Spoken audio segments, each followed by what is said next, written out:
নমস্কার বন্ধুরা, কেমন আছেন সবাই? আমি শুভঙ্কর আবারও নতুন পর্বে সবাইকে স্বাগত জানাই।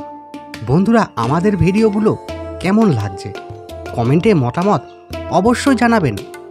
আমাদের ভিডিওগুলো ভ্রমণমূলকের সাথে ঐতিহাসিক তথ্য সমৃদ্ধ হয়ে থাকে, তাই আজকের পর্বটিও ব্যতিক্রম নয়। তাই বন্ধুরা, শুরু করতে চলেছি পূর্ব বর্ধমান জেলায় কালনা শহরে বিখ্যাত 108টি শিব মন্দিরের সঙ্গে কালনা রাজবাড়ির প্রাঙ্গণ ও মন্দিরের ভিডিও।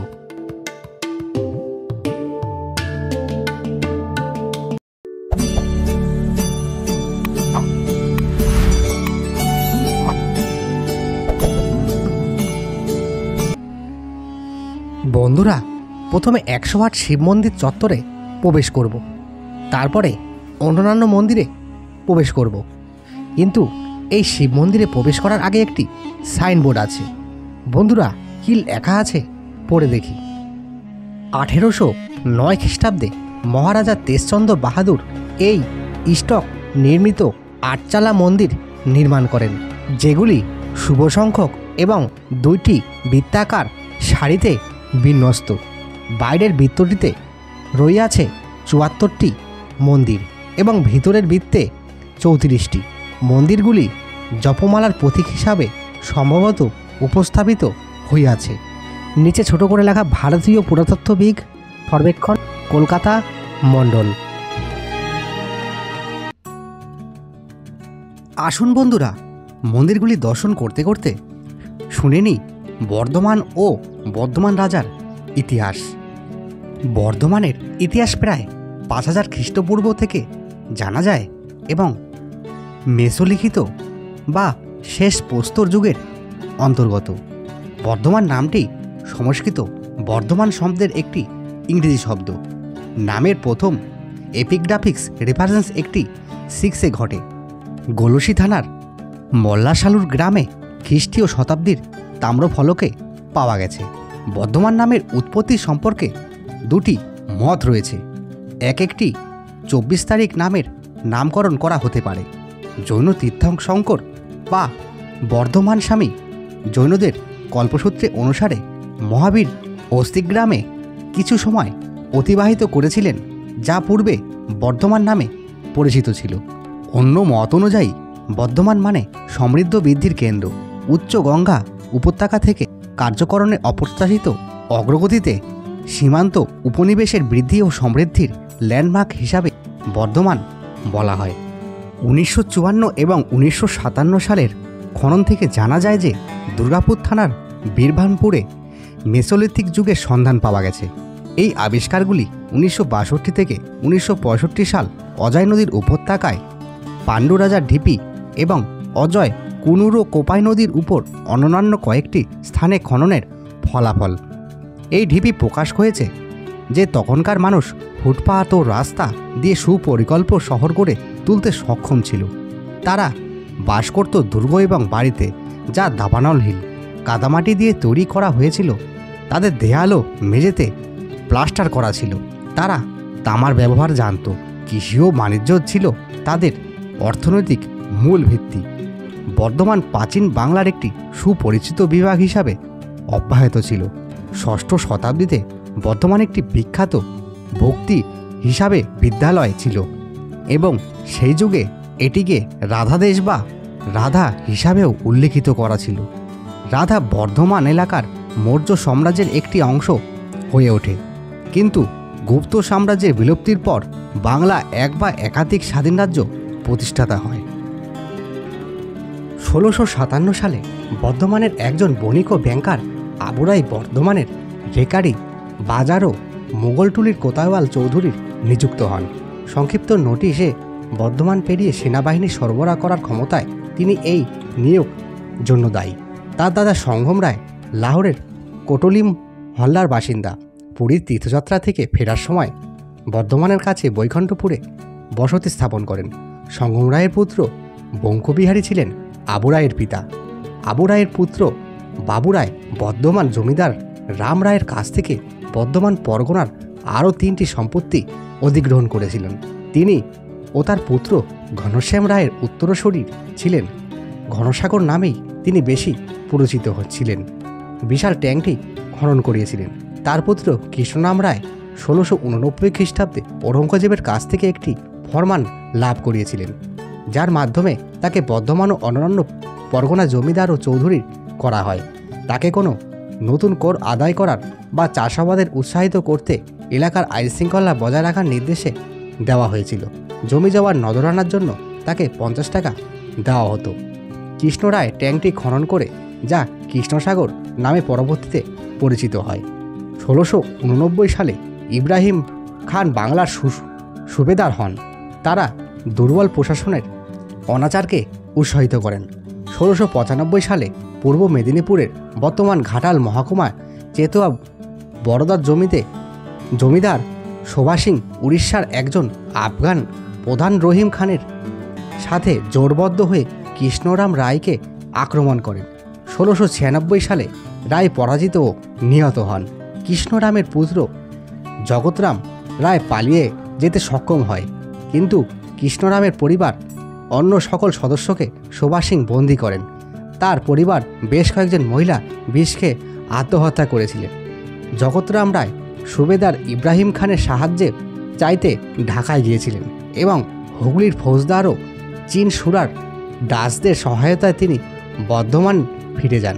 কৃষ্ণরামের মেয়ে সত্যবতী সিংকে জোর করে নিয়ে যাওয়ার চেষ্টা করলে তাকে ছুরি দিয়ে হত্যা করে এবং তারপর আত্মহত্যাও করেছিলেন। ঔরঙ্গজেব ইব্রাহিম খানকে বরখাস্ত করেন এবং তার নিজের নাতি আজিবুর শানকে নিযুক্ত করেন। আজিবুর শান বর্ধমানের একটি মসজিদ নির্মাণ করেন যা তার নাম বহন করে আছে। 1702 সালে জগৎরাম রায় বিশ্বাসঘাতকতার সাথে খুন হয় এবং তার দুই পুত্র কীর্তিচন্দ্র রায় ও মিত্রসেন রায়কে রেখে যান। মিত্রসেন রায় রাজকোষ থেকে একটি নির্দিষ্ট মাসিক অর্থ মঞ্জুর করেন। বড় ভাই কীর্তিচন্দ্র রায় পৈতৃক জমিদারি পেয়েছিলেন। কীর্তিচন্দ্র রায় চন্দ্রকোনা ও বর্দার রাজাদের সাথে যুদ্ধ করেন এবং চিতুয়া, ভরসুত, বর্দা ও মনোহর শাহী পরগনাকে তার জমিদারিতে যুক্ত করেন।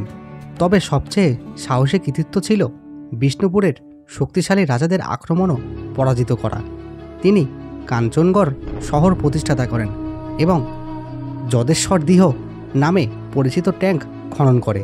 কীর্তিচন্দ্রর মায়ের নির্দেশে রানীসাগর ট্যাঙ্কটি খনন করেছিলেন। 1736 সালে দিল্লির সম্রাট মোহাম্মদ শাহ কীর্তি চন্দ্রকে চন্দ্রকোনা জমিদারিত্ব প্রদান করেন, একটি ফিরমানও প্রদান করেন। তিনি 1740 সালে মারা যান এবং চিত্রাসেন তার স্থলাভিষিক্ত হন।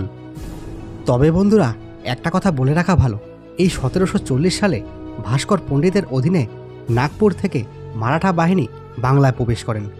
সেই সময় আলিবর্দী খাঁ ছিলেন বাংলা, বিহার, উড়িষ্যার নবাব। চিত্রাসেন রায় 1740 সালে একজন ফিরমান দ্বারা মুঘল সম্রাট কর্তৃত্ব রাজার উপাধিতে ভূষিত হয়। তিনি কালনায় বিখ্যাত সিদ্ধেশ্বরী মন্দির নির্মাণ করেন। তিনি 1744 সালে নিঃসন্তান অবস্থায় মারা যান এবং তার চাচাতো ভাইয়ের ছেলে তিলকচাঁদ তার স্থলাভিষিক্ত হয়। তিলকচাঁদও মুঘল সম্রাটের কাছ থেকে একটি ফরমান পেয়েছিলেন এবং তাকে রাজা হিসাবে ভূষিতও করা হয়েছিল এবং জমিদারিতে আরও কিছু সম্পত্তি যুক্ত করে দেওয়া হয়েছিল। 1755 সালে তিনি তার জমিদারির মধ্যে কোম্পানির ব্যবসার উপর নিষেধাজ্ঞা আরোপ করেছিলেন, কিন্তু আলিবর্দী খাঁ কোম্পানির পক্ষে বিরোধ নিষ্পত্তি করেন। কিন্তু পলাশির যুদ্ধের পর নবাব মির্জাফরের কর্তৃত্ব বর্ধমান জেলার রাজস্ব কোম্পানির কাছ থেকে বন্ধক রাখা হয়। অবশেষে 1760 সালে সেপ্টেম্বর মাসে মীর কাসিম জেলাটি কোম্পানির কাছ থেকে হস্তান্তর করে। তিলকচাঁদের শাসনামলে কালনা ও দাইহাটের বেশ কয়েকটি মন্দির নির্মাণ হয়েছিল। তিলকচাঁদের মা লক্ষ্মী কুমারী কালনার একটি শ্রীকৃষ্ণ মন্দির নির্মাণ করেন। চিত্রাসেনের স্ত্রী ছাঙ্গা কুমারী কালনার একটি জগন্নাথ মন্দিরও নির্মাণ করেন। কীর্তিচাঁদের মা ব্রজকিশোরী কালনার একটি বৈকুণ্ঠনাথ শিব মন্দির নির্মাণ করেন। তিলকচাঁদকে হুমকিও দেওয়া হয়। রাজস্ব প্রদানের অনিয়ম করায় কোম্পানির জমিদারিত্ব থেকে বঞ্চিত করা হয়। প্রকৃতপক্ষে রাজস্বের পরিমাণ নিয়মিত পরিশোধের জন্য খুব বেশি ছিল। এরপর বীরভূমের জমিদারের সাথে মৈত্রী করে তিনি 1760 সালে 29শে ডিসেম্বর সাঙ্গোট কোলার কাছে বাঁকা নদীর তীরে ব্রিটিশদের বিরুদ্ধে যুদ্ধ করেন এবং পরাজিতও হন। রাজা তিলকচাঁদ মাত্র 37 বছর বয়সে মারা যান। একটি নাবালক পুত্র তেজচাঁদ রানী বিষ্ণুকুমারীর দায়িত্বভার গ্রহণ করে এবং 1776 থেকে 1779 সাল পর্যন্ত জমিদারের পরিচালনা করেন এবং তার 14 বছরের ছেলে তেজচাঁদকে দায়িত্ব নেন। 1793 সালের স্থায়ী বন্দোবস্তরের অধীনে তেজচাঁদ 40,15,109 রুপি রাজস্ব প্রদানের জন্য একটি চুক্তিতে প্রবেশ করেন এবং এর সাথে 1,93,721 টাকা পুনর্বন্দি চার্জ। কিন্তু পশ্চিমবঙ্গের অন্যান্য জমিদারি অ্যাসেট স্থায়ী বন্দোবস্তর পরেই বর্ধমানের ভাঙন শুরু হয় এবং 1797 সালে রাজস্ব বোর্ড বকেয়া রাজস্ব আদায়ের জন্য জমিদারের কিছু অংশ বিক্রির আদেশ দেয়। এর ফলে সবচেয়ে শক্তিশালী এবং বর্ধমান অ্যাসেট ধ্বংস হয়। বর্ধমানের প্রভাবশালী কর্তৃপক্ষ 1864 সালে মহারাজা আইন পরিষদের অতিরিক্ত সদস্য হিসাবে নিযুক্ত হন। তিনি প্রথম বাঙালি যিনি এই সম্মান পান। বন্ধুরা, আমরা 108টি শিব মন্দির দর্শন করতে করতে বর্ধমান রাজাদের ইতিহাস তো বললাম, কিন্তু এই 108টি শিবলিঙ্গের প্রতিষ্ঠাতার পিছনে একটি ইতিহাস আছে। তবে ইতিহাসটি কি শুনে নেওয়া যাক। বর্ধমান মহারাজাদের রাজত্বকাল থেকেই কালনার গরিমা বিভিন্ন সময় বিভিন্নভাবে বৃদ্ধি পেয়েছে। মহারাজা ও রানীদের দ্বারা প্রতিষ্ঠিত মন্দির ও দেবতা বিগ্রহ আজও কালনার ঐতিহ্যকে বহন করে চলেছে। কালনাকে করে তুলেছে মন্দিরের শহর। 1700 খ্রিস্টাব্দের মাঝামাঝি সময় কালনায় অসংখ্য মন্দির তৈরি হয়েছে। 108টি শিব মন্দির কালনার ভক্তি ও আবেগের ভালোবাসার মূল প্রতীক। ভারতে মাত্র 2টি 108টি শিব মন্দির আছে, একটি বর্ধমান ও অপরটি কালনায়। দুটি মন্দিরই বর্ধমানের রাজা তেজচন্দ্র মহারাজের মা বিষান কুমারীর ইচ্ছায়। তবে বন্ধুরা, নবাধিক শত মন্দিরটি 1731 শকাব্দে অর্থাৎ 1809 খ্রিস্টাব্দে তেজচন্দ্র কর্তৃত্ব নির্মিত হয়। 1788 সালে মা তেজচন্দ্রের মাতা বিষান কুমারী বর্ধমানের নবাহাটে 108টি শিব মন্দির নির্মাণ করান। মূলত মন্দিরটি নবকৈলাস মন্দির নামে খ্যাত। বর্ধমানের মন্দিরটি আয়তক্ষেত্রে বিশাল, কিন্তু কালনায় 108 মন্দিরটি বৃত্তাকার। দুটি বৃত্তের মধ্যে 108টি শিব মূর্তি প্রতিষ্ঠাতা করা হয়েছে। প্রথম বৃত্তটি 74টি মূর্তি অধিষ্ঠান করছে, দ্বিতীয় বৃত্তের মধ্যে 34টি মূর্তি রয়েছে। 1 2 3 4 5 6 7 8 9 10, এটা 10 11 12 13 14 15 16 16 16 16 17 17 18 19 20 21 22 23 24 25 26 27 28 29 30 31 32 33 34। ঠিক আছে, ভিতরে 34টা শিবলিঙ্গ, 34টাই আছে। প্রথম বৃত্তটি প্রতিটি মূর্তি একটি কৃষ্ণবর্ণ ও একটি শ্বেতবর্ণ, কিন্তু ভিতরের বৃত্তটি সব লিঙ্গই শ্বেতবর্ণ। এই মন্দিরের কতগুলো বৈশিষ্ট্য লক্ষণীয়। মন্দিরের শিবলিঙ্গগুলো ঘড়ির কাঁটার মতো সাজানো এবং মন্দিরের যে কোনো স্থান থেকেই একসঙ্গে 5টির বেশি শিব দর্শন করা যায় না। আপনি হাজারো চেষ্টা করলে এর বেশি শিব দর্শন করতে পারবেন না। দ্বিতীয় বৃত্তের মাঝখানে একটি বিরাট ইদারা আছে, মানে কুয়ো। এই ইদারাটি নিয়ে বিভিন্ন তথ্য শোনা যায়। কেউ কেউ বলেন মন্দির নির্মাণ করার সময় এখানে এক বিরাট কম্পাসের গর্ত বসিয়ে বৃত্তের সঠিক পরিমাপ করা হয়েছিল। কেউ কেউ বলেন উৎসব অনুষ্ঠান ও পুজো পার্বণে জলের প্রয়োজনের জন্য মহারাজারা এই ইদারা তৈরি করেন। কেউ বা বলেন এটি মহাশূন্য পরম শিবের প্রতীক, নিরাকার ব্রহ্ম। প্রত্যেকটি শিবলিঙ্গের মন্দিরের প্রবেশদ্বারের উপর শিবলিঙ্গের নামকরণ লিপিবদ্ধ করা আছে। 108টি মন্দিরের বাইরে রাস্তা যেখানে 3 মাথা হয়েছে, সেইখানে আরও একটি শিব মন্দির আছে। এই মন্দিরের দরজায় শিলালিপিতে 108টি নয়, বরং 109টি সংখ্যা লেখা আছে। এর মধ্যে যে লিঙ্গটি রয়েছে তা কৃষ্ণবর্ণের। এই শিবলিঙ্গের জলেশ্বর নামে খ্যাত। এই মন্দির ধাঁচ আরও একটি পঞ্চরত্ন মন্দির আছে। এটি রত্নেশ্বর নামে খ্যাত।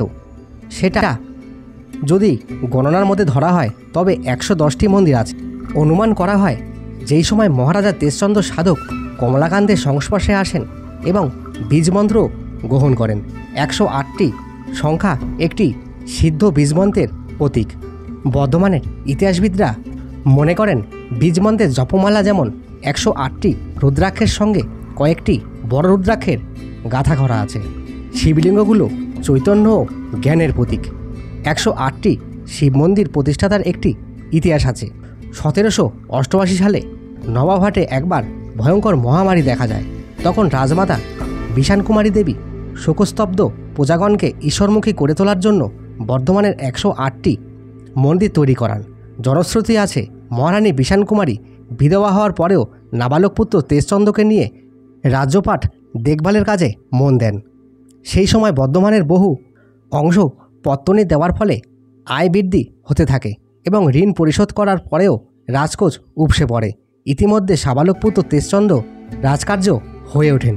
পুত্রকে সংযত করতে না পেরে তখন মহারানী বিষাণকুমারী অধিকাংশ সময় কালনায় এসে বসবাস শুরু করেন।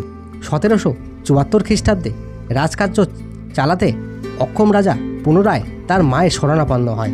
আবার বিষাণকুমারী রাজকার্য নিজে হাতে তুলে নেন। 1798 সালে রাজমাতা বিষাণকুমারীর মৃত্যু হয়।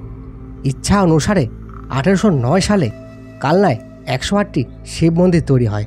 পূর্বে 12 জন ব্রাহ্মণ এই মন্দিরটি সেবায় ছিলেন। তারা প্রত্যেকে 9টি প্রত্যাহ করে শিব পূজা করতেন। পূজার উপাচার ছিল চিনি আধা সের, সুপারি 4টি, পান 9টি, তেল 1 পোয়া, ঘি আধ পোয়া, পাটালি 1 পোয়া ইত্যাদি। কালের নিয়মে পূজা পদ্ধতি এবং উপচারের পরিবর্তনও ঘটেছে। কেমন লাগলো বন্ধুরা আজকের ভিডিও পর্বটি? কমেন্ট বক্সে অবশ্যই জানাবেন। তার পাশাপাশি লাইক এবং সাবস্ক্রাইব করতে কিন্তু ভুলো না। আবার দেখা হচ্ছে পরের পর্বে। ধন্যবাদ।